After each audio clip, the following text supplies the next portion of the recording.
Hello viewers, welcome to our channel.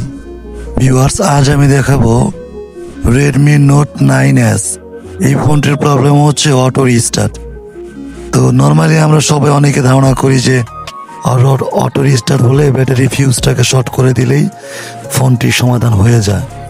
তো এই জন্য ফার্স্ট আমরা সেটিকে খুলে নেওয়ার পরে এটা আমরা ওই জাম্পারিং করতেছি।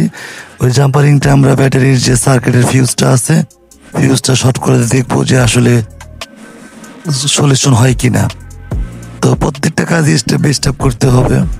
আর এরকম ভিডিও পেতে অবশ্যই আমার চ্যানেলের বেল আইকনটি অন করে রাখবেন, আর অবশ্যই সাবস্ক্রাইব করে রাখবেন, সুন্দর একটি মতামত দিবেন। অবশ্যই আপনার টাইম লাইনে যদি ভিডিওটি সেভ করে রাখেন, তাহলে যদি কখনো এই ধরনের মোবাইল আসে, আমার এই ভিডিওটি দ্বারা আপনারা এই কাজটি সমাধান করতে পারবেন।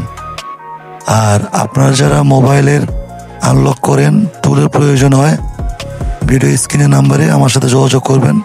এটা আমার হোয়াটসঅ্যাপ নাম্বার। এই নাম্বারে যোগাযোগ করলে আমি আপনাদের সকল ধরনের টুল আমি আপনাদের দিব খুবই সাশ্রয়ী রেটে। তো আমি এটা যেটা করলাম যে ব্যাটারি ফিউজটাকে এটা শর্ট করে নিয়েছি। যে আসলে এটা অনেকেই তো হয়তো ভাববে যে এটা ব্যাটারির যে সার্কিটের সুইচটা, যে ফিউজটা আছে, এই ফিউজটাকে যদি আমরা একটু শর্ট করে দেই তাহলে এই প্রবলেমটি সমাধান হয়। হ্যাঁ, অনেকগুলো হয়, কিন্তু সবগুলো হয় না।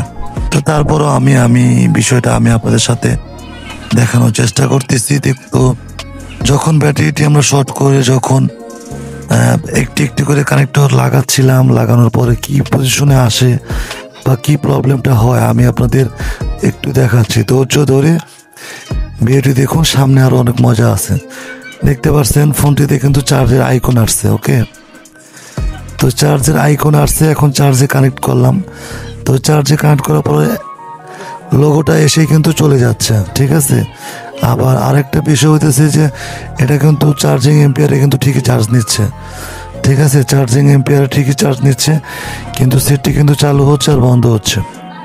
এই হলো প্রবলেম। তো এটা কিন্তু কাস্টমারের কাছে কিন্তু এই প্রবলেমটাই ছিল। তো অন্য টেকনিশিয়ানদের কাছে নিয়েছিল, তারা এটা সলিউশন করতে পারেনি তারা, ঠিক আছে। ব্যাটারি পারফেক্টলি অরিজিনাল ব্যাটারি দিতে পারেনি। তো আমি দেখলাম যে তখন দেখলাম যে এটা হচ্ছে না। তো তারপরে চিন্তা করলাম যে ব্যাটারিটাকে খুলে সার্কিটের মাধ্যমে এটাকে বসিয়ে যদি একটু চার্জ করে নেওয়া যায়, তো চার্জ যদি একটু দুই এক দেখ করে নিলে হয়তো বা প্রবলেমটির সমাধান হবে। কিন্তু যেই কথা সেই কাজ। আমি মাদারবোর্ড থেকে যখন ব্যাটারিটি রিমুভ করার পরে যখন সার্কিটে লাগালাম, কি হলো সেটাও আমি আপনাদের দেখাচ্ছি। দেখুন, ফোনটিকে কিন্তু আমি রিকভারি মোডে নেওয়ার চেষ্টা করছি, কিন্তু চার্জিং লগে এসে কিন্তু পুনরায় আগের মতোই কিন্তু প্রবলেম ফেস করতেছে। তো এই ধরনের কাজ যখন আসলো, তখন আমি এটাকে যখন সার্কিটে যখন এটা আমি কানেক্ট করলাম, সার্কিটে কানেক্ট করার পরে বেশ কিছুক্ষণ চার্জ হলো। চার্জ হওয়ার পরেও আমি ব্যাটারিটাকে খুলে আমি আমার মোবাইলে মাদারবোর্ডে লাগালাম, একই প্রবলেম। তো আমার কাছে এই ব্যাটারিটা ছিল না, তো যার কারণে এই ব্যাটারিটা আমাকে পরে নিয়ে আসা লাগলো। তো ব্যাটারিটি নিয়ে আসার পরে যখন আমি সেটটিকে যখন আমি পুনরায় লাগালাম, সেটটি কিন্তু এক চান্সেই কিন্তু ফোনটি কিন্তু আমার রান হয়ে গেছে। তো এই ধরনের প্রবলেম যদি আসলে যখন আসে, তখন অনেক নতুন জিএসএম ভাইরা মনে করে এটা হয়তো সিপিইউতে সমস্যা, ফ্লাশ করতে হবে, এরকম কিছু বলে।